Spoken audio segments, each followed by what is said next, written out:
Hello, everybody, and welcome to another episode of Catching Up. I am Kevin with the Comedy Arts Theater of Charlotte, aka Catch. Anyway, super excited for this episode, this interview. As you can see, the lovely and wonderful Lisa Jeffcoat is here. Yeah, hi, Lisa. How are you? Hi, I'm great, Kevin. How are you? I'm so happy to see you and to talk to you.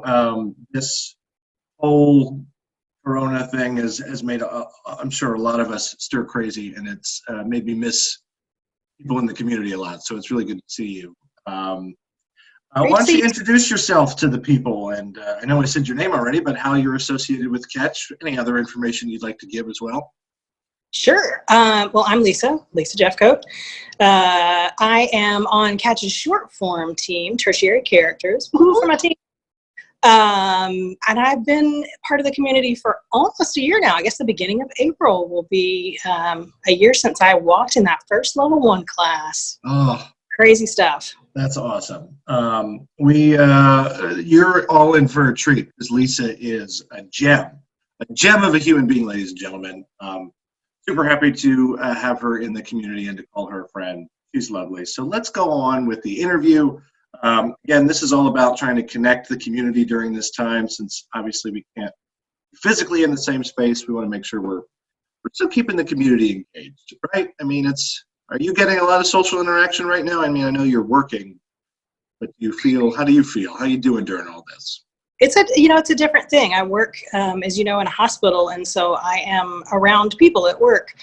But that's different than this community. Definitely missing this community as well. Yeah. So it's good to find ways to catch up. Yeah, that's the title, huh? I wasn't even trying to do that.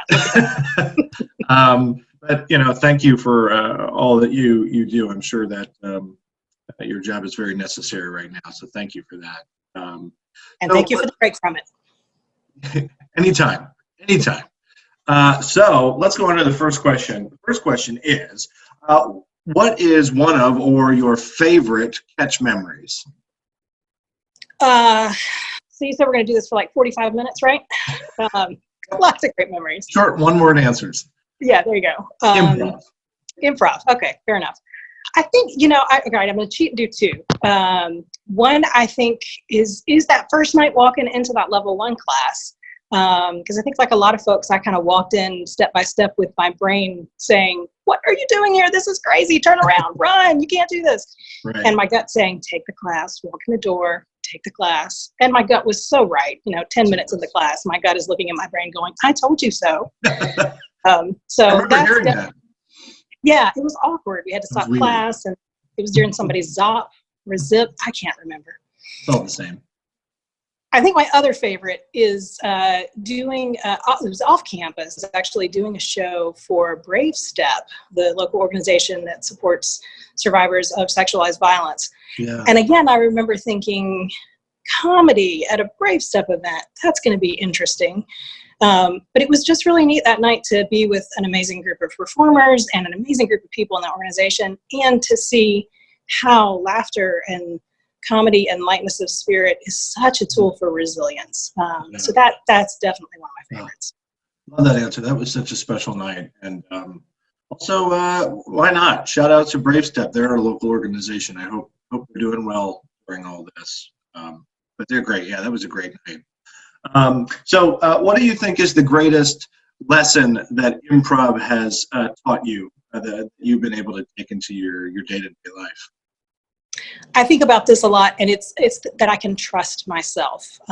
Every time I get on stage, every time I go to a practice, every time I've taken a class, more and more I recognize that I can kind of let go of that pause that makes me doubt myself and second guess and check all my words, and just show up as me and trust that is plenty good enough. Love that. And it is. And I don't think enough people know that. So they should all take an improv class. Amen. Again, of course. So what do you currently miss most about Catch being kind of shut down right now? What do you miss most? The community altogether. I think probably the precise thing I miss most is that moment before we go out on stage We're back behind the curtain, and everybody in the group or the team or the class looks at each other in the eye and pats each other on the back and says, "I got your back." And that I can't think of anything that represents the community more. And I love that moment. I can't wait to get back to it. Yeah. Well, I'm going to cry a lot during this interview. Thank you, Lisa. I appreciate it. I will cry the first time we go back and do that for sure. So, good company. Yeah. So now we're going to move on to the Banter Pivo questionnaire in honor of Inside the Actor Studio and the late, great James Lipton, who passed this year, sadly. So what is your favorite word? Favorite word? Oh, it's got to be listen. Love it. And your least favorite word? Wait. What is a sound or noise that Wait. you love? Sound that I love is small things snoring, like babies, kittens, just that like super peaceful music of snoring. Yes. What is a sound or noise that you hate? Is it big things snoring?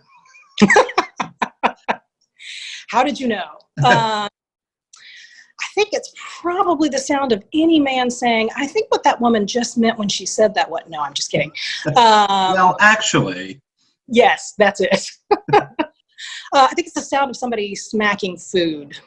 Yeah. Ugh. Just with their hand, just eating a bunch of food. Right, just smushing Doritos. I got you. Yeah, especially Cool Ranch. They make a different noise than nacho cheese.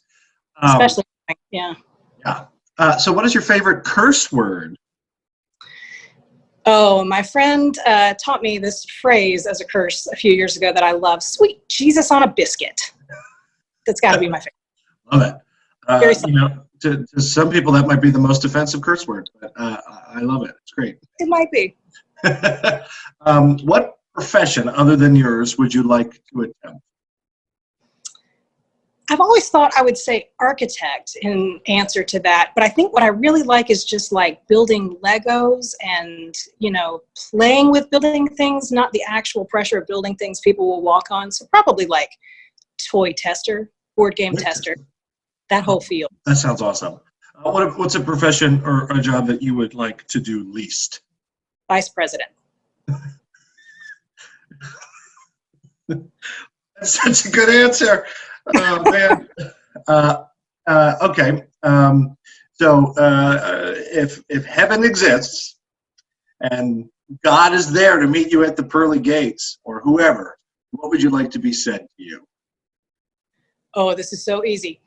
In 5th grade, Jay Plunkett had a crush on you too. That is a great answer. I hope God says that to me also, if there's a God. Of course, I hope his wife is not listening, but yeah. These videos, they're going to be viral, okay? I don't know if we can use that phrasing right now, but it's going to go popular. And then... contagious? No. Nope. There's no word, really, none of them. And then the last question is, do you, Lisa, have a question for me? We're going to flip the interview on the interviewer. Any question that you'd like to ask me right now in this moment, and I will answer as truthfully as I can. If your name were not Kevin, what would it be and why? Wow. I'm going to go with Bernard. And the reason is Rescuers movie. I just love the way she says, Bernard. And so I think I would say my name like that all the time. Bernard. So I'm going with Bernard.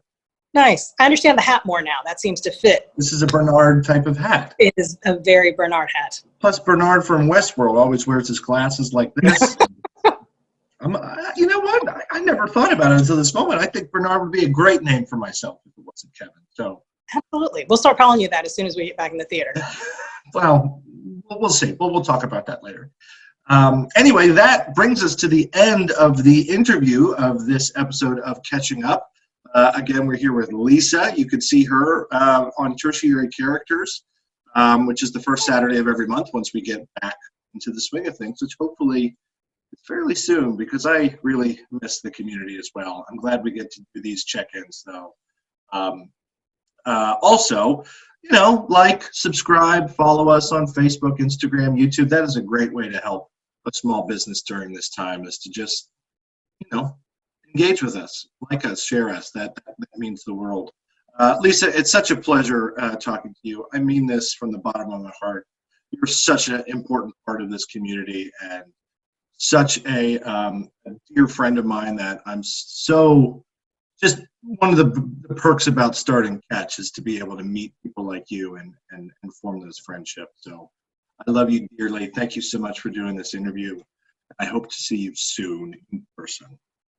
Thank you. Big love to you. Big love to the community. I will be glad to be back to it the minute we can be. Yeah, me too. All right. Thanks, everybody. Say bye, Lisa. Bye.